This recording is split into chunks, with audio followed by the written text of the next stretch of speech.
샬롬, 하나님과 동행하는 새벽기도회 달라스 임마누엘 교회 권성철 목사입니다. 오늘도 하나님과 동행하며 풍성함을 누리시는 저와 여러분 되시길 주님의 이름으로 축복합니다. 오늘 말씀은 느헤미야서 9장 1절에서 3절까지의 말씀입니다. 그달 29날에 이스라엘 자손이 다 모여 금식하며 굵은 배 옷을 입고 티끌을 무릅쓰며 모든 이방 사람들과 절교하고 서서 자기의 죄와 조상들의 허물을 자복하고 이날에 나 4분의 1은 그 제자리에 서서 그들의 하나님 여호와의 율법책을 낭독하고 나 4분의 1은 죄를 자복하며 그들의 하나님 여호와께 경배하는데. 아멘. 하나님의 말씀입니다. 여러분, 사람을 사람되게 하는 중요한 덕목들이 여러 가지가 있을 수 있습니다. 그 중에 가장 중요한 덕목은 바로 자발성이라고 할 수 있습니다. 동물은 강압과 억압에 의해서 다스리고 끌고 갈 수 있지만 사람은 자발성이 없으면 마음이 열리지 않고 마음이 열리지 않으면 동의가 되지 않아서 일에 능률이 오르지 않습니다. 물론 강력한 힘과 통제에 의해서 그런 척 하도록 할 수는 있지만 머리와 마음이 일치되지 않을 때 하는 일은 흉내내는 것으로 그칠 수밖에 없습니다. 그러나 생각에 동의가 되고 마음이 열리게 되면 그 다음은 시키지 않아도 창조성을 발휘하고 일사천리로 진행이 됩니다. 그러므로 지도자들은 강압과 억압보다는 자발성을 일깨워줄 수 있도록 마음을 써야 하는 것이죠. 교회 공동체가 어떤 사역을 할 때도 성도들의 마음을 하나로 모아야 합니다. 모든 성도들의 마음이 하나님을 향할 수 있도록 말씀의 꼴을 공급하고 하나님께서 주시는 성령과 맞닿아서 마음이 뜨거워져야 행동할 수가 있는 것이죠. 누가 시킨다고 되는 것이 아닌 공동체가 바로 교회 공동체인 겁니다.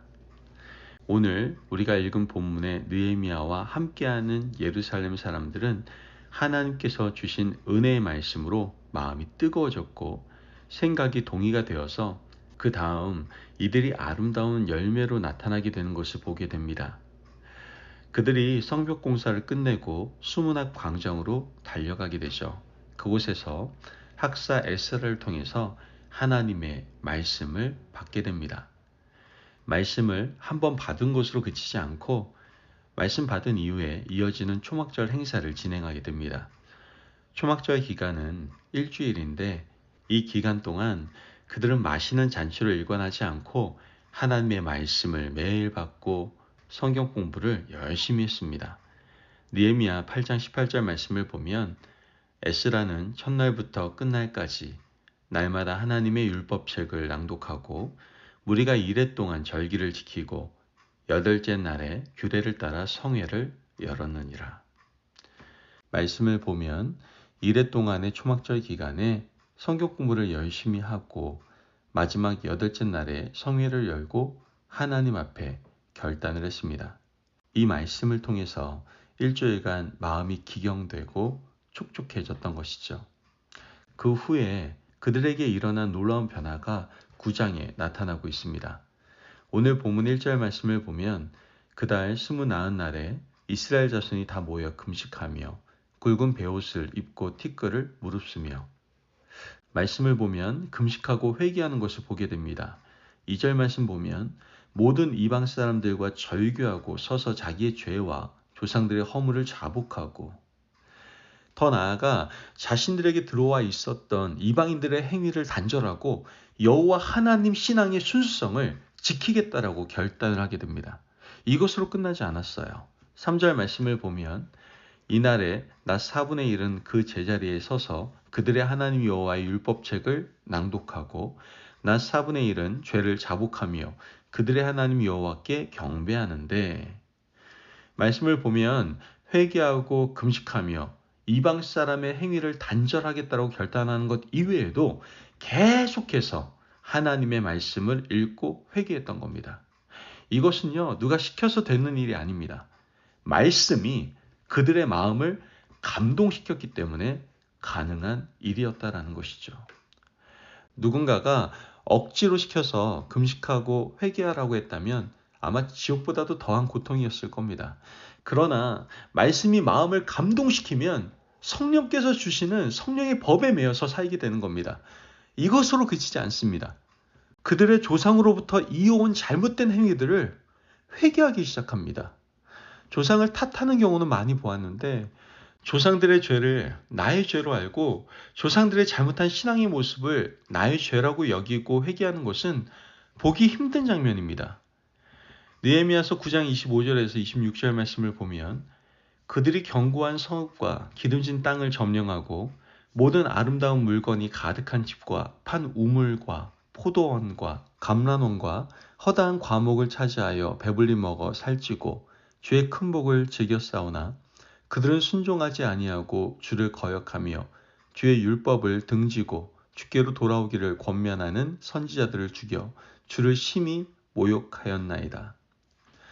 지금 말씀을 보면 조상들의 죄를 조목조목 지적하고 있습니다. 그러나 이 모든 죄를 자신의 죄로 가지고 오고 있는 겁니다. 37절 말씀을 보면 우리의 죄로 말미암아 주께서 우리 위에 세우신 이방 왕들이 이 땅에 많은 소산을 얻고 그들이 우리의 몸과 가축을 의미로 관할하오니 우리의 곤란이 심하오며. 지금 조상들의 잘못을 누구의 죄로 환원하고 있습니까? 우리의 죄로 환원하고 있는 겁니다. 조상들의 잘못을 나의 죄로 가져오고 있는 거예요. 놀라운 전환입니다. 조상들 때문에 우리가 지금 이렇게 고생하고 있습니다.